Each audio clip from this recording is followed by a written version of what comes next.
Record. There we go. Okay, good evening, everyone. Welcome to the November 2020 virtual meeting of the Public Safety Committee. Many of you have joined this meeting via the meeting link that was sent to you by email.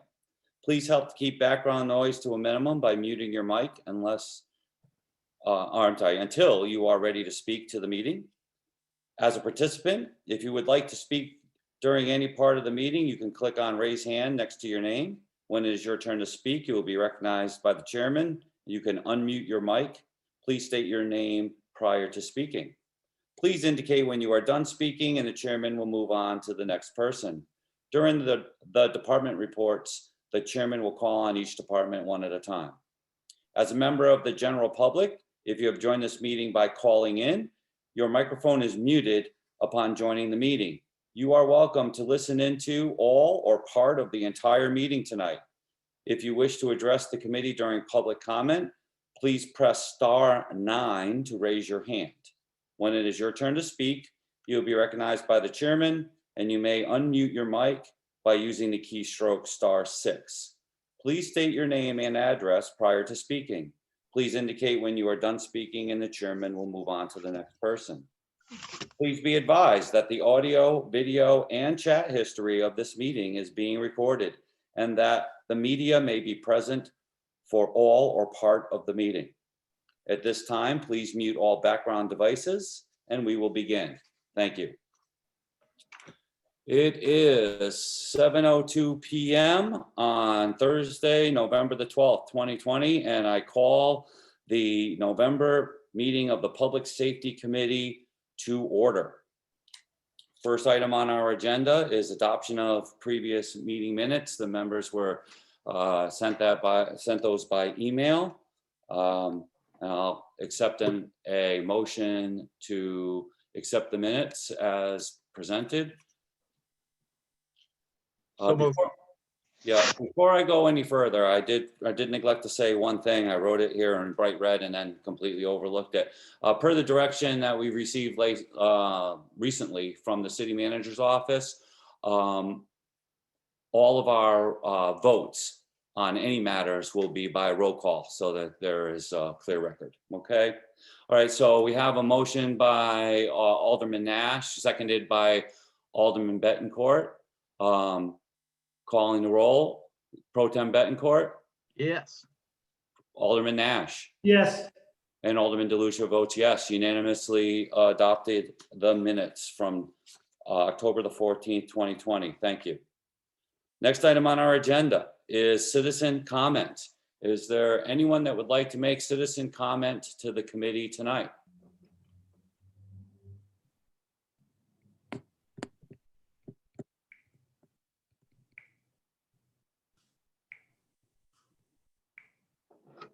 Stacy, I see you have your hand raised. Thank you and good evening. I would just like to ask that the Public Safety Committee send a favorable recommendation on the Volunteer Firefighters Relief Ordinance to the City Council. This is an important part of volunteer firefighter retention. And it's a small couple of dollars for the taxpayers to retain the volunteer firefighters that we have here in the city of Norwich and to continue with the excellent delivery of service that the volunteers offer. So I hope you will send again a favorable recommendation to the council. Thank you. Thank you. That was Alderwoman Stacy Gould for the record. Is there anyone else that would like to make public comment? Oh, Mr. Quinley, yeah, I see you have your hand raised. You have the floor, sir. Thank you, Joe. This is Tom Quinley, 75 Sunnyside Street, Yantic, Connecticut. I'm also the chair of the Volunteer Firefighters Relief Fund Committee. And I just want to echo Stacy's discussion points about the importance of moving forward with the positive improvements to the plan. It's very important for us to maintain the attraction of young folks to join the ranks and take up the slack from the older folks as they roll off due to age, retirements and the like. And the improvements, I think, are critical for the department and for the city to maintain the forward progress that we made all these years. I just wanted to say that. Thank you, sir. Thank you, Joe. More than welcome. Is there anyone else that would like to make a public comment to the committee tonight?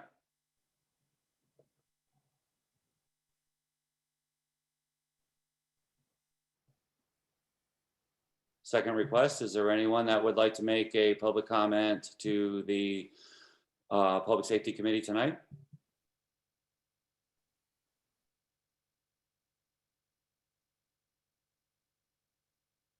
Third and final time, is there anyone that would like to make a comment to the Public Safety Committee tonight? Seeing and hearing no other public comment, the public comment period for tonight's meeting is closed. Thank you, everyone. Moving on to old business. Item 4A, COVID resurgent impacts. So clearly, the region is struggling with the pandemic. I do not see the city manager. Oh, I'm sorry, I do. I thought I saw you come in, John, and then you were gone. There you are. So please, would you give us a brief update? And he's muted. John, you're muted. John, you're muted.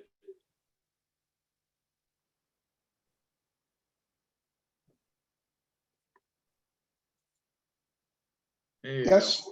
There Okay, you go. good. Perfect. Thank you. Sorry about that. No problem.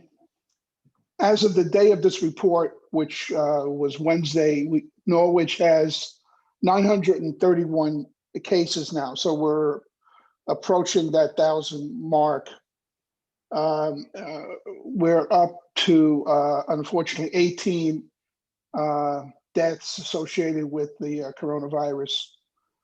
And there is some good news for Norwich.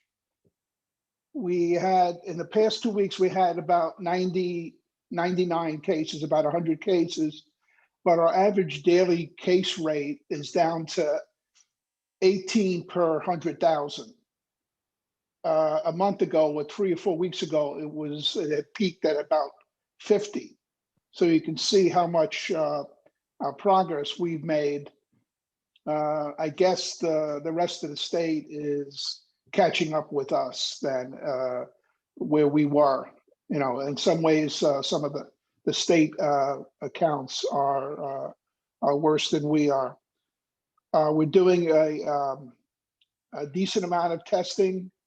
We had in the last 2 weeks about 3,400 tests, and the average percentage of positives was 3.7.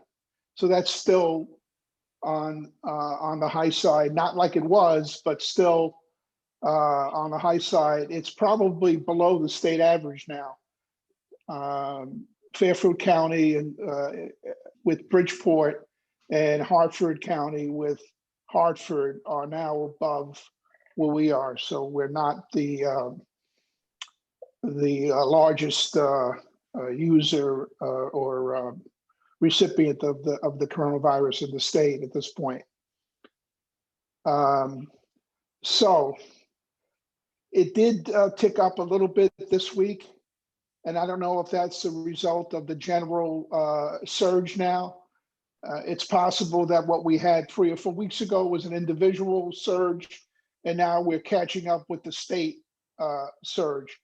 I mean, we're surrounded by it. Massachusetts is in a situation with more gravity than Connecticut. So, when you're surrounded by it, it's hard to avoid it. We've been successful with information with all our restaurants going back to the 50% capacity threshold. And obviously for gatherings like churches and things like that, they had to throttle back. We don't actually check those. We assume that the businesses are making a good faith effort into complying with the law. So in summary, I could say that we're doing a little better compared to where we were, which was the worst of the state. Our trend in average cases daily rate is much less than it was. I've seen in the past week it ticking up a little bit again after 3 or 4 weeks of consecutive dropping. So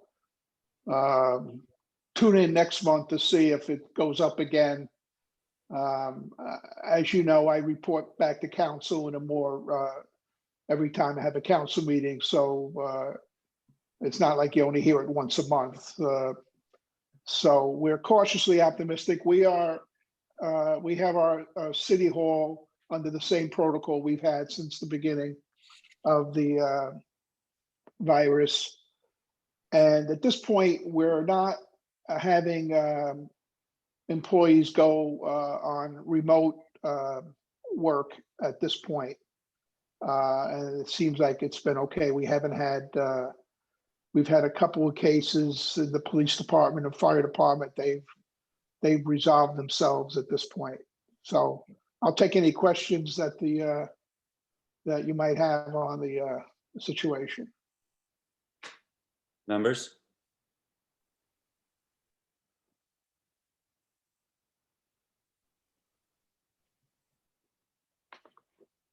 Alderman Nash has none. Pro Tem Bettencourt? Hey, Joe, this is Keith Milne. I'm not really sure if this is the time to bring this up, but I got a question. I just want to kind of shoot towards Rob from American Ambulance while we're on this topic, because I do have a department concern of mine that my members have come to me, if you don't mind. I don't mind at all. This is the perfect time to discuss that. Absolutely. All right, thank you.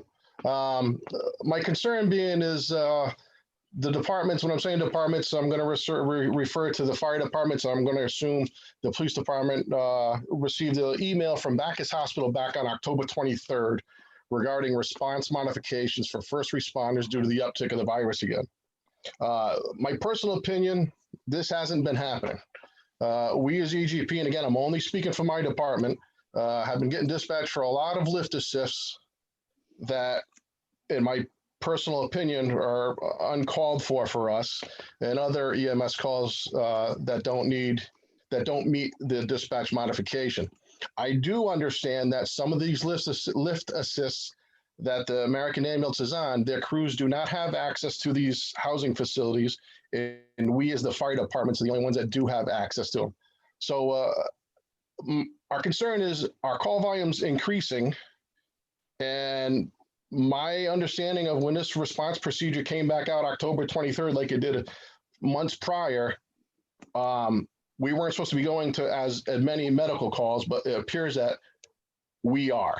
That's a significant concern I have for my members and first responders. You know, now we're potentially exposing more responders, you know, to this virus if you know, it's that type of a situation at one of those houses or whatever.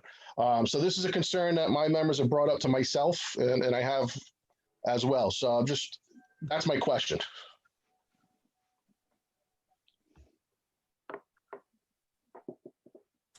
So, yeah, so Rob, right, as a function of trying to limit our exposure as much as possible to all first responders, would you like to address that point, the point that Chief Milton just raised? Sure, and Chief Milton, I'd be happy to engage with you offline regarding your specific numbers. We actually, for the calendar period, which I'll report later, saw a rather drastic decrease in our total number of calls. So I find it slightly troubling, as I'm sure you do, that if we're seeing a decrease, you guys are seeing an increase. With that said, if that increase is limited to calls that you shouldn't be responding to based on the current hospital guidance, and that's something we need to interface between my dispatch center and Norwich Fire to make sure that we're on top of that. But as far as I'm aware, my dispatch center isn't requesting fire department support for anything that is unnecessary. We are in the situation where there are areas of the city, as you mentioned, that we don't necessarily have access to. So in those situations, our hands are kind of tied. But if there is an increase in call volume where the fire department isn't needed, we should certainly meet and talk about those to make sure that we get that narrowed down. Thank you, Rob. I do appreciate it, and I will reach out to you in the coming week or weeks as I'll explain my situation here very shortly. Yeah, I'll pull some reports on my end too and see if you know, the EGP and other responses are significantly up in those call categories. Unfortunately, I don't have that data in front of me or the ability to pull it at the moment, but I can certainly do some internal research as well and come to the table with some numbers so we can all be on the same, you know, playing field with the operational status of everybody. No, I appreciate that. Thank you. All right, thank you both. So on this topic, I mean, we heard the data and the trends from the city manager. From a public safety standpoint, outside of what you intend to report in your individual department reports, are there overarching concerns with the pandemic that are worsening or improving or are new that you know, that we should be aware of and we should be talking about? And that's open to anybody to speak on.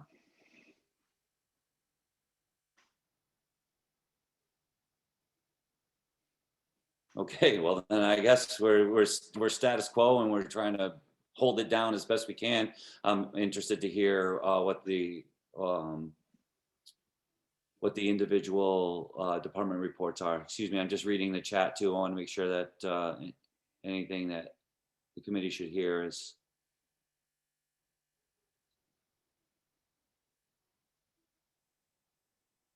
Okay, so in the context of this conversation and hearing about the quote unquote dispatch modification, I'm not mocking it. I mean, that's how it's being termed.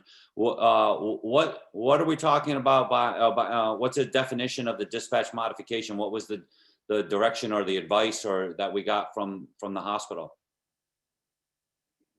Mr. Chairman, so Bacchus Hospital Medical Control, back when the pandemic started, had issued guidance to all of the first responder agencies as well as the transport capable agencies regarding modifications of traditional response criteria for calls that would warrant a fire department response in addition to an ambulance.